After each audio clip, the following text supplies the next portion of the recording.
Hello, my name is Wildstag, and thank you for tuning in to another used book rant. This is a bit of a note before the video, but throughout the video, I call this a trilogy, and really, I just did not know that there are 5 installments to this series rather than just 3. The third one ends on a good note for just ending a trilogy, so just wanted to clarify that before the rest of the video. Today, I'm going to be covering a trilogy of Forgotten Realms books set in the same overall continent as the Twilight Giant trilogy. This one is the Songs and Swords trilogy. The first book is Elfshadow. The second book is Elfsong. And the third book is Silver Shadows.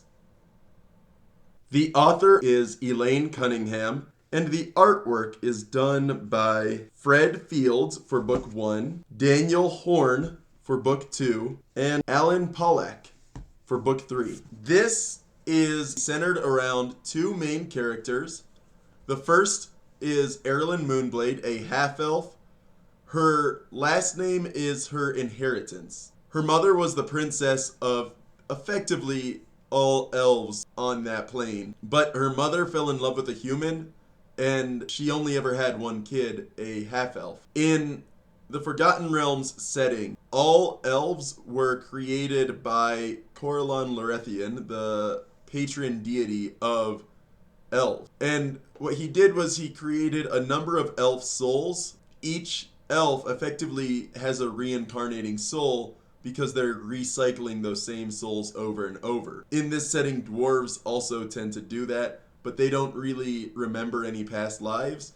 And elves, as they get older, gradually begin to have kind of like muscle memory-esque memories of previous lives. Now, the issue is there's a big debate in the Forgotten Realms canon in the setting over whether or not half-elves, who are half-human and half-elf, actually have an elven soul. If they do, then they would be accepted by Corellon Lorethian, and for some reason, the deity does not answer those questions himself. But Erilyn Moonblade is inheritor of a Moonblade.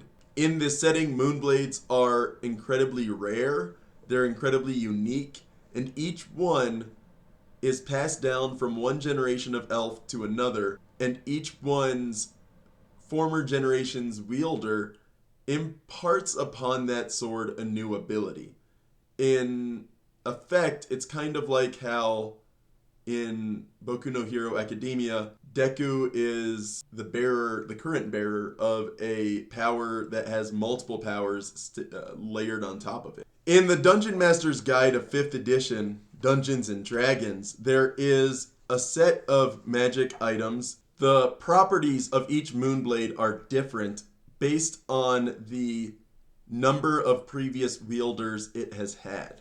And so some of these properties include just it's a stronger weapon, or it can be used with the dexterity score. It's a very finesse weapon is the quality. Or it scores a critical hit on a roll of 19 or 20. Or it functions as a ring of spell storing. Or it does extra damage to a specific type of creature. That's how it works in game. Erilyn Moonblade has to gain new abilities. They aren't just all handed to her immediately. She has to learn them as she develops and grows as a person.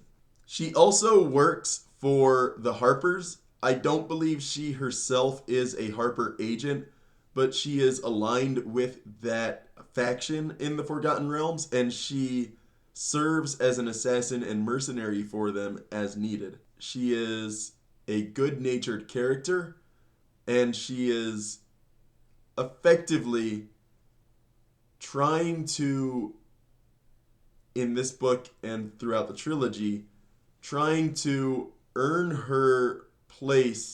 herself a place of acceptance with her grandmother, who is currently the queen of the Elven homeland.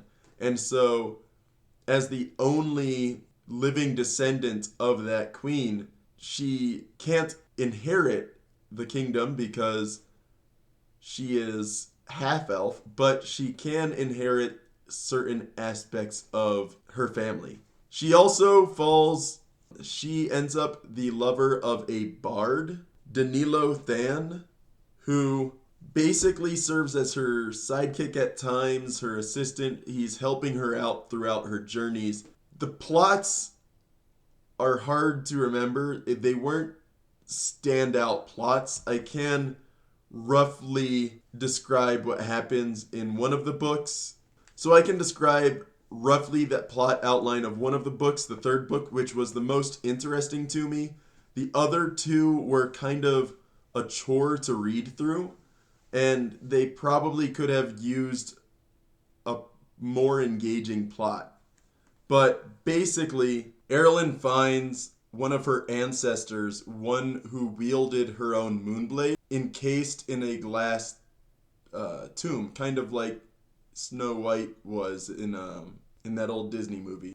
So there's that. There's also a plot involving the land of Tithir that is trying to clear cut a region, and the wood elves of that region had previously helped Erilyn with her task, and now they're getting punishment for it.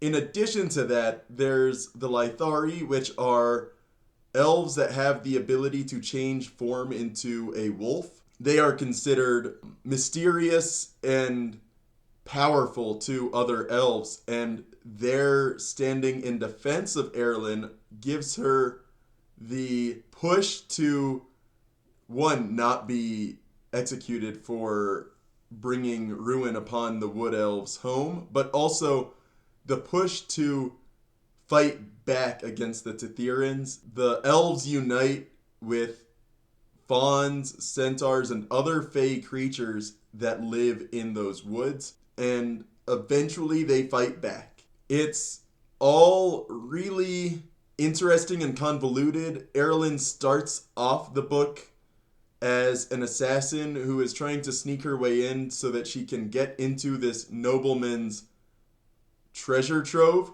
because something is telling her to go there, and that's where she finds that ancestor of hers encased in a glass tomb. So there's some of that. There's more understanding what her moonblade is and bridging the gap between her elven side and her own personal life. It's almost like three separate stories within one book, but each one ties into the other very conveniently and very fluidly. So all in all, I liked it, that book specifically. One major plot point that is revealed partway through the series is that basically a moonblade can reject its owner and its wielder, and it can even be lethal to the wielder. All of this culminates in a kind of convoluted plot where Erilyn's grandmother has entrusted one part of the moonblade to Erilyn's father and one part to Erilyn herself. Erilyn ends up being able to wield the blade, but because there's little to no communication between the grandmother and the rest of the elves that know Erilyn, the queen doesn't find out that Erilyn is capable of using that moonblade. Additionally, the ability that Erilyn's mother bestowed that moonblade was the ability to create a gate between two different places. This was specifically so that she could be with the father of Erilyn, but the queen sees it as a security threat, which is why the sword is partially dismantled and its power weakened.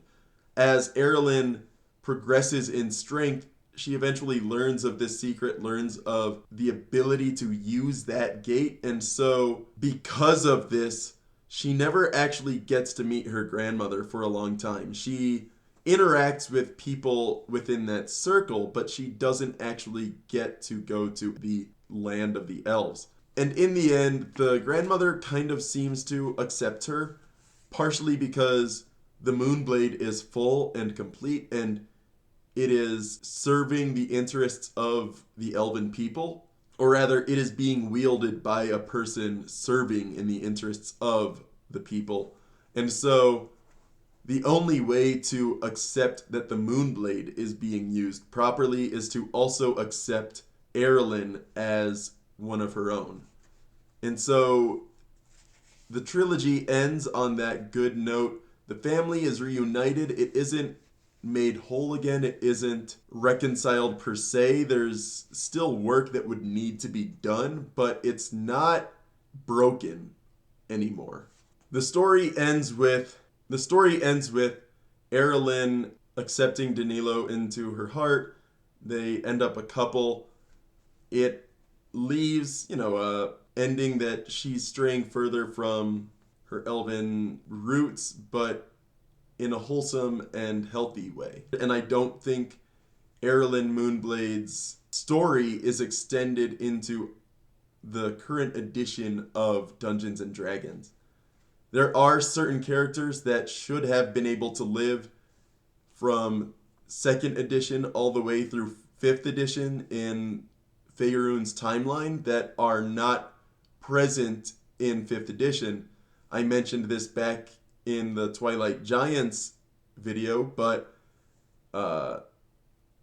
the main character of that book, a Firbolg, should be able to live several centuries such that he'd be still present in 5th edition's lore. He is not, which isn't really explained whether he died young, whether it was in battle, sickness, or if he just retired and is no longer present in contemporary politics. Some of these questions aren't answered. Erilyn Moonblade probably would have died by the start of 5th edition, just because there's about 150, 160 year gap between 2nd edition and 5th edition. If she had a kid, and that kid was a half-elf, that kid would probably still be present and alive within the realm of the story. And the question of that Moonblade is left open as well. But within the overall narrative of the Forgotten Realms, 1 or 2 side characters do show up in other books. Specifically in the first book, she deals a lot with one of the major wizards, one of those chosen of Mistra. She works with Kelben, who is legendary within the Forgotten Realms. And she also works with a character named Elaith Kralnober. That one was also kind of a fan favorite, and a couple short stories about that character were published in Dragon Magazine. So overall, it impacted the rest of the Forgotten Realms, but not in an oversized way, the way like Dritz Do'Urden and a couple others have. I have a couple other characters series within the Forgotten Realms that I may cover eventually. I know I have the trilogy that involves Kelemvor, Cyric, and Midnight during the Time of Troubles, which explains the gap from 2nd to 3rd edition in Forgotten Realms lore. I'll get around to that eventually, but for now, I'll leave you with this video with the Songs and Swords trilogy, my impressions on it, and I didn't actually cover the price. I know where I bought this. It was at that used bookstore in Manassas, Virginia. It's a big bookstore, and I don't know how much I paid for these. I know I peeled the stickers off ages ago. This is purchased from the same bookstore as I got the Twilight Giants. So overall, that bookstore has been helpful to me, and I've read several good series from it. So yeah, this was good. I don't think I really would go back and read it maybe once. It's not something I want to go back and read over and over. So yeah, it's a good story though. It features Erilyn, who She is the prominent and main character. She is powerful, independent, intelligent. She has her weaknesses, she has her strengths. She is an interesting character overall. If any of this video has interested you, I suggest you check it out. My name is Wildstag, and thank you for tuning in to another used book rant.